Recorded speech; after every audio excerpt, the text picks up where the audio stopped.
এই মুহূর্তে আমরা টেলিফোনে যোগাযোগ করে নিয়েছি প্রদেশ কংগ্রেসের মুখপাত্র সৌম্য আইচ রায়ের সঙ্গে।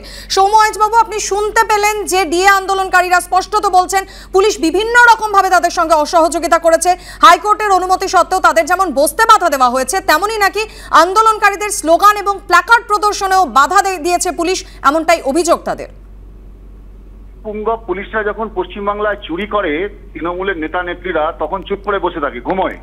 আর গণতান্ত্রিক আন্দোলনের উপরে লাঠিচার্জ এবং তাদেরকে আক্রমণ করছে, এটা পশ্চিমবাংলার গণতন্ত্রকে হত্যা করার একটা প্রভূত প্রয়াস করেছেন 12 বছর ধরে যে মুখ্যমন্ত্রী, তার একটা ছবি। এটা তো একটা আরেকটা ছবি। এই মুখ্যমন্ত্রী পশ্চিমবাংলায় গণতন্ত্রকে রক্ষা করার নাম করে প্ল্যাকার্ড ঝুলিয়ে এসে এখন গণতন্ত্রকে খুন করছেন। আজকে ডেমনস্ট্রেশন করা কি আইনি অধিকার নয়? একটা গণতান্ত্রিক অধিকার নয়? তারা করতেই পারে। আর 4% দিয়ে একটা ভিক্ষে খুলে দিয়ে মনে করছে সবকিছুকে কন্ট্রোল করে নেবেন। হাইকোর্ট বলছে যে ডিএটা সাংবিধানিক অধিকার। তাহলে এই বাংলার মুখ্যমন্ত্রী সংবিধানও মানেন না, গণতান্ত্রিক অধিকারও মানেন না, অথচ সরকারের মুখ্যমন্ত্রী। লজ্জা বাংলার জন্য। অনেক ধন্যবাদ সৌম্যবাবু আমাদের সঙ্গে কথা বলার জন্য। বকেয়া ডিএর দাবিতে সরকারি কর্মচারীদের নবান্নের সামনে অবস্থান কর্মসূচি ঘিরে উত্তেজনার সৃষ্টি। ভোর 5:30 থেকে পুলিশের সঙ্গে দফায় দফায় বচসা আন্দোলনকারী সরকারি কর্মচারীদের। হাইকোর্টের অনুমতি সত্ত্বেও নবান্ন বাস স্ট্যান্ডে সরকারি যৌথ মঞ্চের সদস্যদের বসতে বাধা দেওয়ার অভিযোগ পুলিশের বিরুদ্ধে। পুলিশ নির্ধারিত জায়গায় দ্বিস্তরীয় ব্যারিকেড করে দিলে ব্যারিকেডের সামনেই অবস্থানে বসে পড়েন আন্দোলনকারীরা।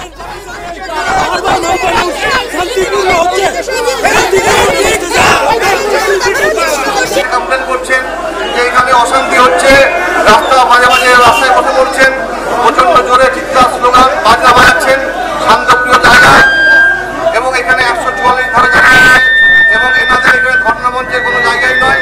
তা সত্ত্বেও এনারা এখানে সাধারণ মানুষ লক্ষ্য করছেন।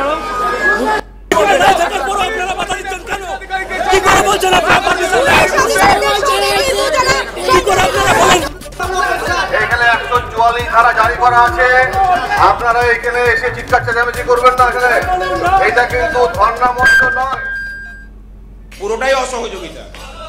কোর্টের যে রায়, সেই কোর্টের রায়কে না মেনে আমাদেরকে বাস স্ট্যান্ডের ভিতরে যেতে দেওয়া হয়নি, উল্টে এখানে বসে দেওয়া হয়েছে। দ্বিতীয় অসহযোগিতা, আমাদের কোনো গাড়ি ঘোড়া আসতে দেওয়া হচ্ছে না, সমস্ত দিকে আটকে দেওয়া হয়েছে ওখানে। তৃতীয় অসহযোগিতা, এখানে পায়খানা বাথরুম সহ যে পাবলিক টয়লেট আছে, চা দোকান টোকান আছে, সেই সমস্ত কিছু বন্ধ করে রাখা হয়েছে। এবং বারবার করে বলে যাওয়া হচ্ছে নানা রকমের কথা, এই আপনাদের শব্দ পেরিয়ে গেছে, শব্দ দূষণ হচ্ছে, এখানে স্লোগান শাউটিং করবেন, এসব নানা রকম কথা। সমস্তটাই অসহযোগিতা, সহযোগিতা কিছু নেই।